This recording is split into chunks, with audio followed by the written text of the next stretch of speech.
오늘 설교를 한 문장으로 요약하면 설교 명제. 이 문장만 우리가 보면 오늘 설교를 대략 파악하실 수가 있는데요. 고난주간에 묵상하는 두 신학과 세 신앙, 이게 설교 명제입니다.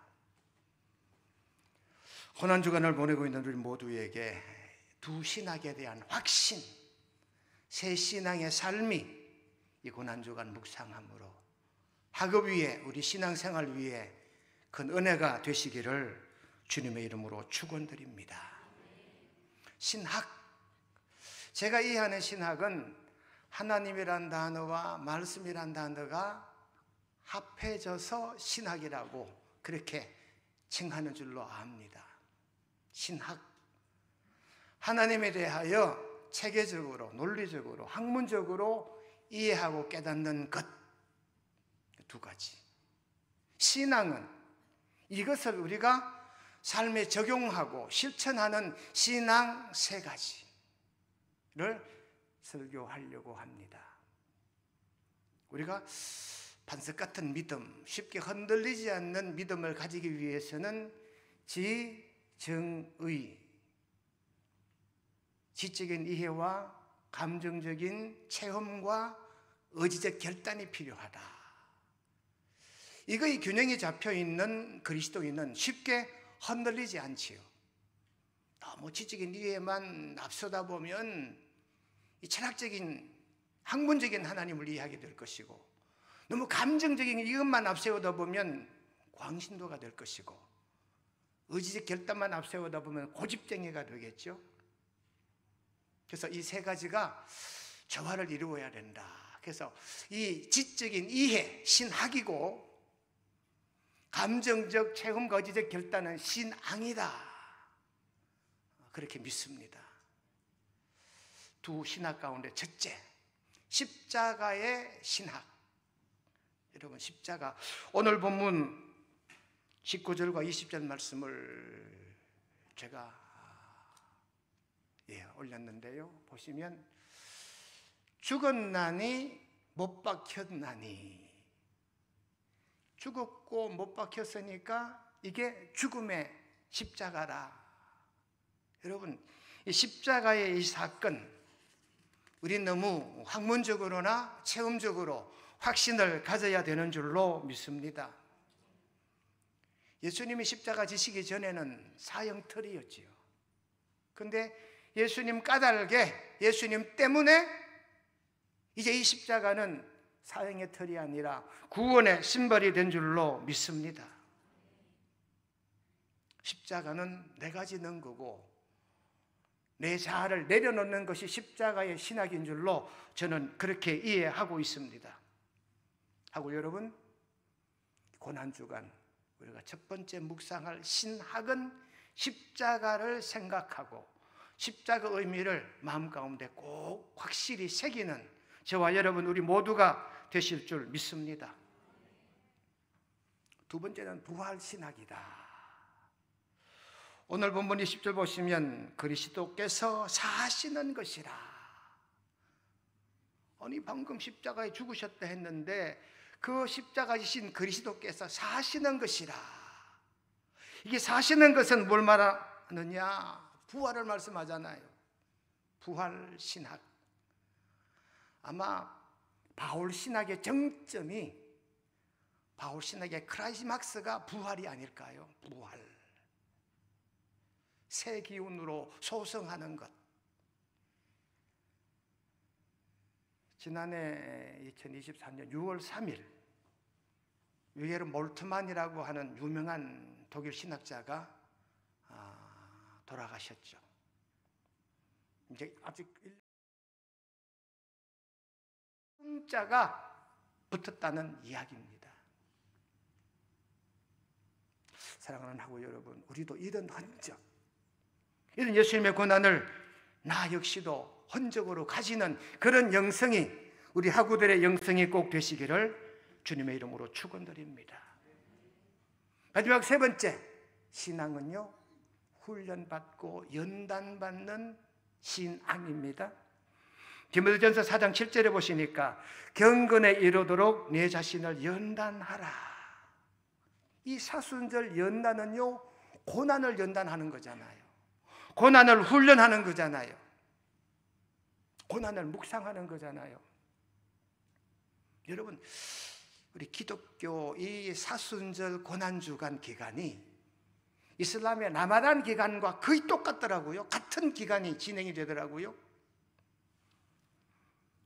올해 이슬람 라마단 기간이 2월 28일부터 3월 29일 저녁까지 우리 사순절 기간이에요.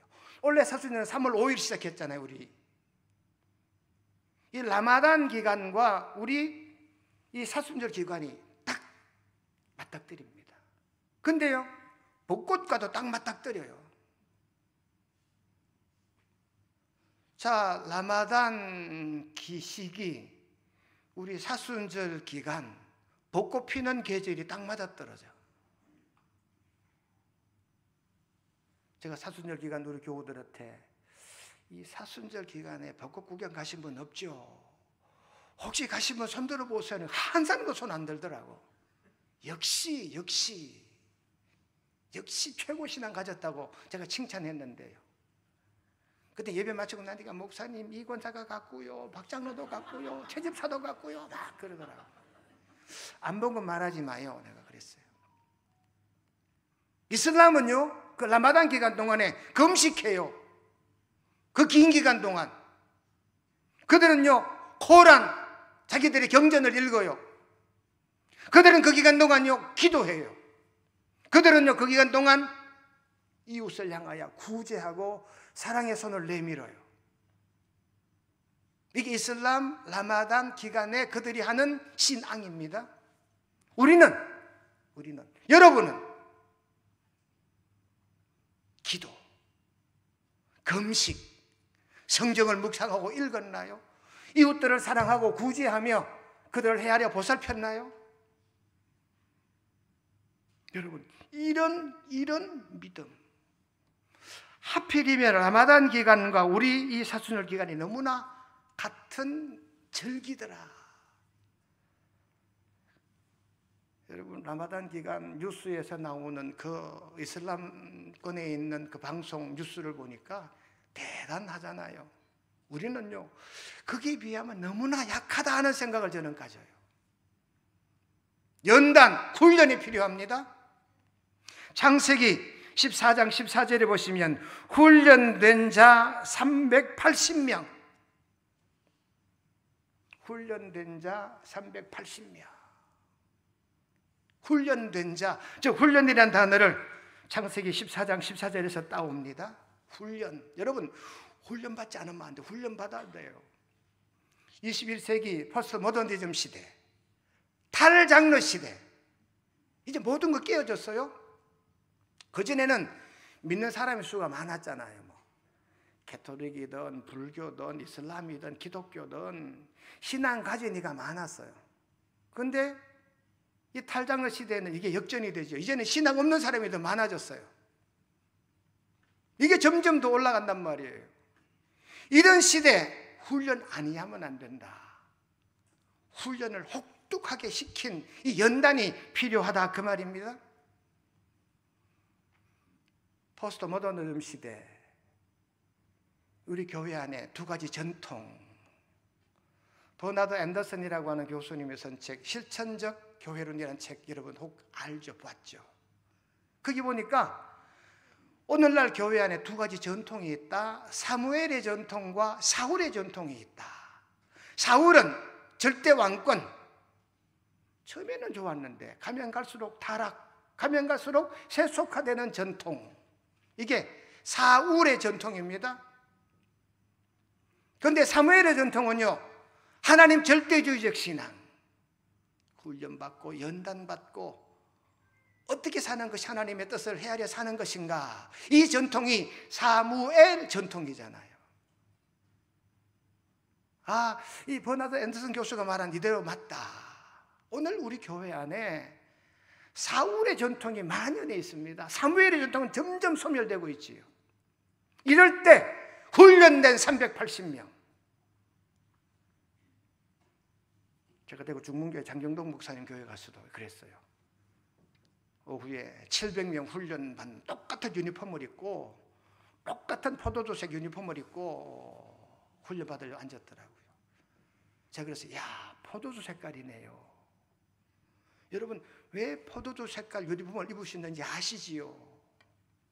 여러분, 380명이면, 훈련된 자 380명이면 훈련, 우리 이 선지학교 기간이 훈련받는 기간이잖아요. 제가 1980년 신학교 1학년 입학했는데 포항 대동고등학교 졸업하고 바로 신학교 왔죠. 그때 오자마자 학교가 막 소요가 일었어요. 재단이 비리가 있다 이래서 막 소요가 일었는데, 그 와중에도 삼군 사관학교랑 우리 영남신학교랑 자매를 맺어가지고 함께 예배를 드린 적이 있어요. 자기들은 군인을 훈련하는 곳이고 신학교는 영성을 훈련하는 곳이니까 훈련이란 동일한 목적을 가진 공동체라고 그래가지고 삼군 사관학교 생도들과 영남신학도들이 함께 예배를 드린 적이 있어요. 훈련. 제가 동영상을 하나 찾았는데요, 우랄 산맥의 이 곰이 자기 새끼 곰을 어떻게 훈련시키는지 한번 영상으로 보겠습니다.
일단 여기까지 봅시다. 애기곰이 누구예요? 그렇죠. 역시 깊이 생각하고 보시네. 훈련받고 연단받은 제 애기곰은 후배님 여러분들이에요. 다 올라왔는데 막 다시 내려보내는 저 어미곰은 누구예요? 교수님들. 교수님들. 그리고 선배님들. 저는 신학교 들어오자마자 기숙사에 있었거든요. 기숙사 2층이었어요. 1, 2학년은 1층에, 3, 4학년은 2층에. 양지 쪽은 2학년, 4학년 선배들. 엄지 쪽은 1학년, 3학년들. 새벽기도 안 나오면 야단 맞거든요. 한 번은 선배님이, 사생회장 선배님이 막대기를 들고 벽을 콕 긁으면서 지나갔어요. 그럼 문에 오면 드럭, 드럭, 쓱 이래야 되잖아요. 그런데 1학년 후배, 1학년 신입생 한 분이 문에다 대고 언놈이고 이랬어요. 선배님은 화가 나가지고 그 방을 알아놨다가 그날 저녁 수업이 끝나고 그날 저녁에 4학년 선배들이 짰어.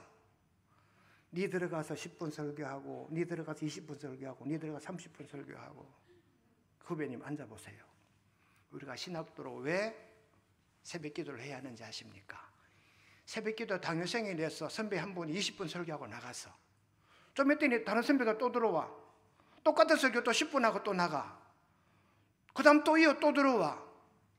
그러기를 50분 신문 당한 거라. 후배님이 50분. 우리 때는 그렇게 얼차리를 줬어요.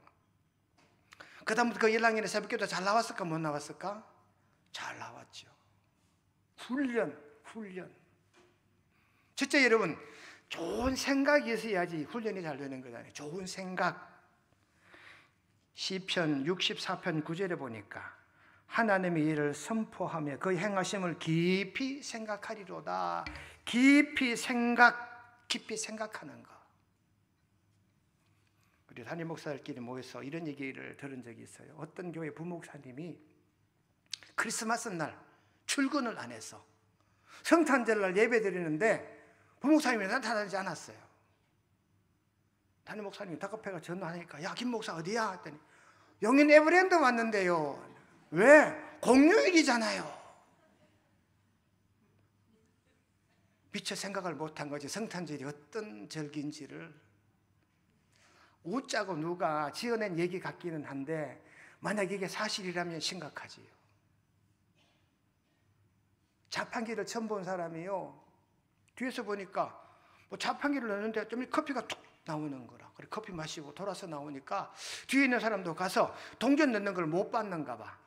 뒤에 가서 고독하니 서 있으니까 안 나오거든. 그러니까 커피 마시는 건데 이거 어째 나와요? 그러니까 커피 주세요. 해봐요. 그때 이 사람이 앉아서 커피 자판기 되는 거 커피 주세요. 안 나와. 그 들어보고 안 나와 왜 그래요? 했더니 다른 거 달라 해보이소. 커피 없는가 봅니다. 그때 이분이 다른 걸로 주이소 이랬대요. 아마 이것도 누가 웃자고 한 얘기인 것 같은데요. 아, 그 동전 넣고 보탄을 눌러야 되면 이렇게 가르쳐 주면 되잖아. 그 약간 심보가 발동한 거지. 여러분 생각.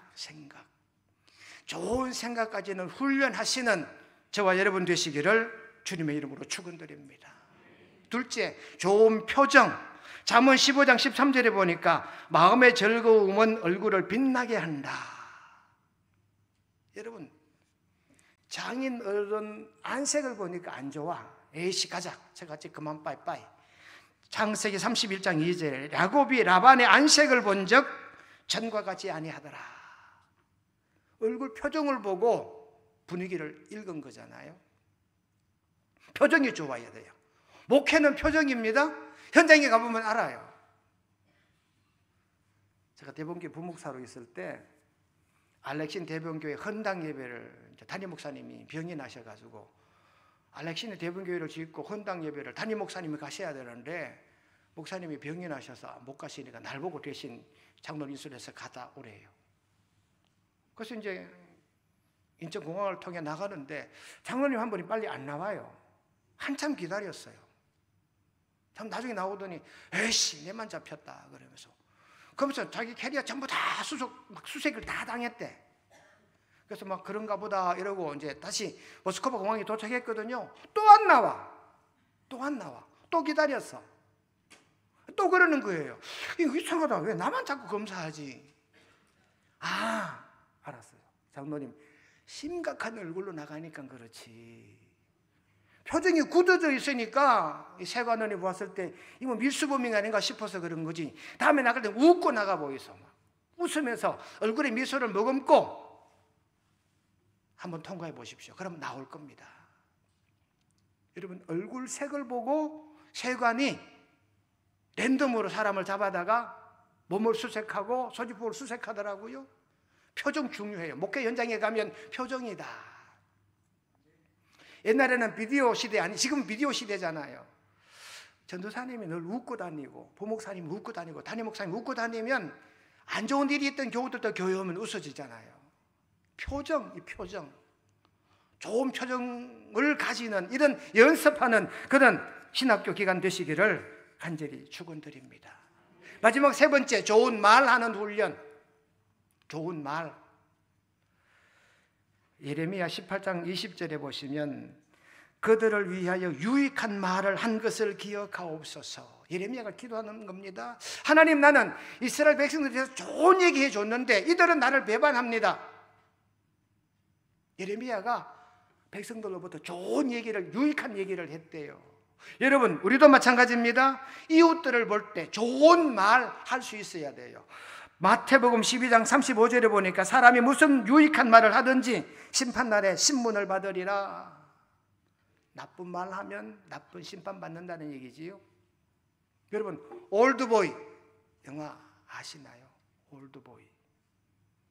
오대수가요, 어느 날 갑자기 납치가 돼서 이름 모를 곳에 감금이 돼요. 15년 동안.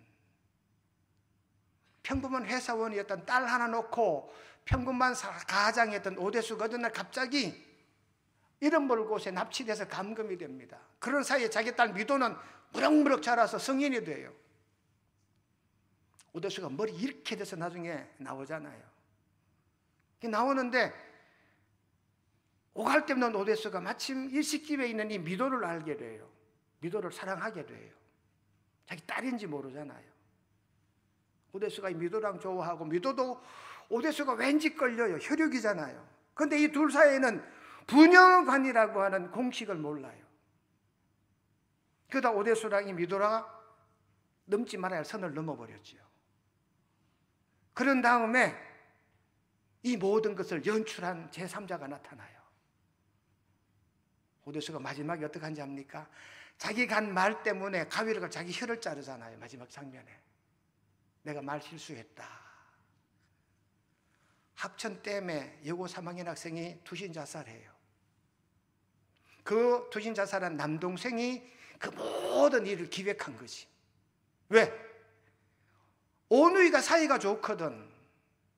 그런데 이 오누이 사이 좋은 것을 불륜으로 소문내고 다닌 거라. 오대수가 고등학교 다닐 때 자기 누나가 자기 남동생이랑 아주 사이 좋은 관계인데 이 관계를 나쁜 소문을 낸 거지. 누가? 오대수가. 그 때문에 누나가 자살했거든요. 이 남동생이 어떡할까요? 이 원수 갚아야지. 그리고 평생을 배운 거야. 그리고 만반의 준비를 한다. 오대수를 납치하고 이런 상황을 꾸민 거예요. 마지막에 오대수가 그 자살한 여고생의 남동생을 붙잡고 왜? 네가 그랬잖아. 네가 잘못 놀린 그 새치 혀 때문에 우리 누나가 죽어서 네도 죽어야 돼. 그러면 미도가 누군지 아나? 네 딸이야. 내가 지금 미도를 불러서 너희 둘이 더러운 짓 한 너 관계가 부녀 관계야. 내 말할게. 오대수가 기급을 하지요. 절대 말하지 말라고. 그러면 내 내 이 혀 자를게. 마지막 끔찍한 장면, 혀를 자르는 장면이 거기 나오잖아요. 저는 그래서 올드보이를 보면서 얻은 교훈이 그거예요. 남의 말 함부로 하면 안 되겠다.